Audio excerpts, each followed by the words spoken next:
In this video, I'm going to be ranking the top 10 best free cards right now in NBA 2K23 My Team. You guys can let me know in the comment section down below what free cards you guys currently running on your squads, and let me know what you guys think are the best free cards in the game, just like maybe your top 10 or your top 5 free cards. But coming in on my number 10 spot is going to be Dark Matter Gilbert Arenas. I think he's a super elite offensive point guard in the game, being 6'4" with a 6'9" wingspan. Yes, that might be a little bit undersized for the point guard position, and his defensive stats and badges are a little bit lackluster compared to some of the other top point guards in the game, but I think this card on the offensive end is super elite with the O-shape Brissette base, the Oscar Robertson upper, on very quick timing is a quick jump shot, and also very easy to time. He's also got the Trae Young fade, which can be super effective on next gen. He's got the Kemba Walker size up. He's got the Curry escape, so good movement on this card at the point guard position. He's also got quick chops off one. He's got the front clutches.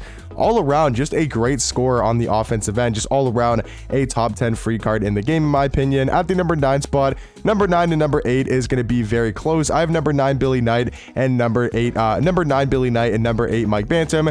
I mean, they're basically the same card, except that Mike Bantam plays small forward and Billy Knight plays shooting guard. They're very similar cards. Billy Knight 6'6" at the 2, 6'10" wingspan, all around solid stats. He's got the Rudy Gay base with the Oscar Robertson upper on quick timing. I wish it was maybe a little bit faster of a jump shot, but still an amazing release that's super easy to time. And then he's got the D Mitch size up. He's got the John Wall escape, the front clutches, all around great animations. And then same thing with Mike Bantam. He might have a little bit more well-rounded stats, and that's why I think he's slightly better. His stats are a little bit more well-rounded. He's got some more Hall of Fame defensive badges. I think he's definitely the better defender between the two free cards. And then also jump shot, I think I'd like Billy Knight's release a tad bit more, and very similar dribble sig. So once again, super close cards between Mike Bantam and Billy Knight. I got Billy Knight at number 9 and Billy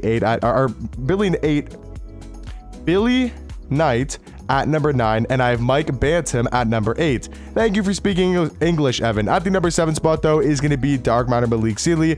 I think this card's very underrated for a free card. He plays exceptionally good on the defensive end, being 6'8" with a 7-foot wingspan. Whether you run him at shooting guard or small forward, I think he does a job with his defensive attributes: a 90 block, a 94 steal, 96 lateral quickness, 96 perimeter, 90 interior defense. He's got tons and tons of good Hall of Fame defensive badges. He's going to be a Dark Matter, so he has 30 in total on Hall of Fame, which is going to be super helpful. Animations wise, I mean, his jump shot could be a little bit better. I do also like his dribble sigs. I think they're solid, but his release could be a tad bit better, but does have some amazing tendencies on the defensive end. 95 on-ball steal, 95 contest shot, and 85 block shot is extremely good for a shooting guard. So tendencies are amazing, great defensive stats and badges, and just all around, I think is the 7th best free card in the game. At the number 6 spot is going to be Opal Danny Ferry, still a great offensive free card in the game at the small forward position, being 6'10" with a 7'2" wingspan. His stats are good all around, but the main thing about this card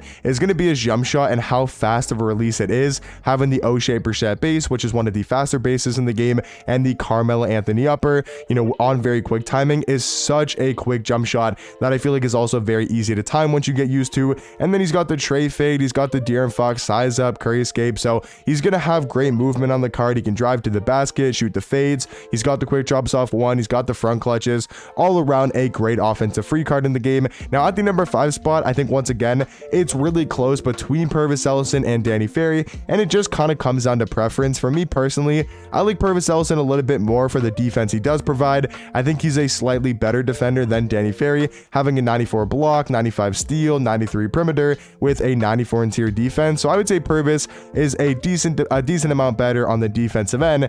Offensively, I think it's close because I do prefer the Garland size up over the Fox size up, and I think you can kind of notice that in game that the Garland size up's a decent amount better, and they both have the Curry escape, they both have the Trae Young leaner, and they both have the quick drops off one and the front clutches. So very similar cards. I will say, if you can time Danny Ferry's jump shot, I think he might be a little bit better than Purvis Ellison, but I would say for the majority of people, including myself, I think Purvis Ellison's got a more easier jump shot to time. So I do think the defense, his dribble sigs being a tiny bit better, and all around having a tiny bit better stats and badges, I do think Purvis Ellison going to be, for me, the 5th best free card in the game. At the number 4 spot is going to be the Opal Sean Livingston, one of the new, best unlimited prizes from my team in 23. Like, I'm trying to think of the prizes, throughout the year, and I'm trying to think of the best unlimited reward.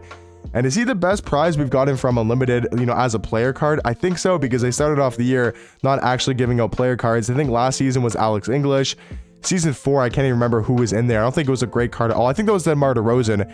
I think they put him in there as well. So Sean Livingston, an absolute beast from Unlimited. I think you have to get to 6,000 points to get this card. He's going to be a 6'7" point guard, 6'11" wingspan. All around, the card just has no flaws. That's what I've always said about the Sean Livingston card. There's just really no flaws about him. He's got an amazing jump shot, super quick, easy to green. He's got great dribble sigs with the Kyle Lowry size up and the Trae Young escape. He's also got the normal leaner. He's got great stats and badges, 6'7" at point guard, so he's got good height for the point guard position. There's just nothing really to complain about with Sean Livingston, and I think for those reasons, he's going to be the 4th best free card in the game. At the number 3 spot, I think you've got to give it to Dark Matter Hakeem. He's still one of the best power forwards and just bigs currently in my team, being 7 foot with a 7'3" wingspan. The Dream has a great player model in game as well, which is going to be super helpful on the defensive end, and then his stats are amazing on defense, including a 97 block, 90 steal, 91 lateral quickness, 91 perimeter, 98 interior defense. He's almost got every single Hall of Fame defensive badge in the game. He's got Hall of Fame catch and shoot, Claymore, corner specialist, so he can knock down threes at a pretty high level. He's quick, he's athletic, he can finish around the rim. Like, his stats and badges are pretty much perfect. The only thing about this card that I don't particularly like is going to be his jump shot. I think it's a solid jump shot that you can green with consistently in the catch and shoot. It's just not going to be my favorite release in the game, and a jump shot that I feel super, confident shooting, contested, and just in general. But I think overall, Hakeem Olajuwon, the 3rd best free card in the game. At the number 2 and 1 spot, it really just comes down to preference and kind of what card you need for that position. I think Steve Smith is going to be at number 2, though. He's a 6'8" shooting guard with a 6'10" wingspan, and I do think he's a little bit worse than a card like a T-Mac or a Tim Thomas or a Terry Dischinger. But those are some of the best cards in the game, especially at the shooting guard position. He just kind of got screwed over that there's just so many other amazing options at shooting guard currently in the game, but he's going to be a great free alternative compared to the, million MT for T-Mac, the million MT for Hero Tim Thomas, and like 500k plus for his normal interdimensional version. And then also Terry Dischinger, who's like a 1.2, 1.5 million MT lock-in. If you can get Steve Smith for free, if you did get Steve Smith for free, he is such a good free option. He's on that Tracy McGrady type of level with a great jump shot. He's got the Trae fade, he's got the Kyle Lowry size up, and he does have the Trae escape.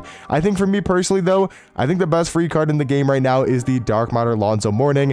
If you guys have used this card in game, you'll know exactly what I'm talking about, and you can just see, even on 2KDB, looking at his animations and his stats and his badges, this card is ridiculous. He's almost a perfect power forward. The only flaw you can say is the fact that he's 6'10". If he was 7 foot or 7'1", he low-key might be the best power forward in the game, even over Taco Fall. That just goes to show you how dominant this card is with his 7'6" wingspan, because his stats are damn near on the invincible type level, where he's got almost a 95 in every single category, so his stats are pretty much maxed out. Yes, he could use some Hall of Fame shooting badges, I will admit. That would be nice to have, Hall of Fame catch and shoot, or Hall of Fame corner specialist, or green machine, or guard up, or even Hall of Fame limitless, which would, I think that would be huge to have on this card. But defensively, only missing one Hall of Fame defensive badge, which is ankle braces, so his defense going to be insanely good at the power forward position. Animations wise, you're probably thinking the card's got a mediocre jump shot at best.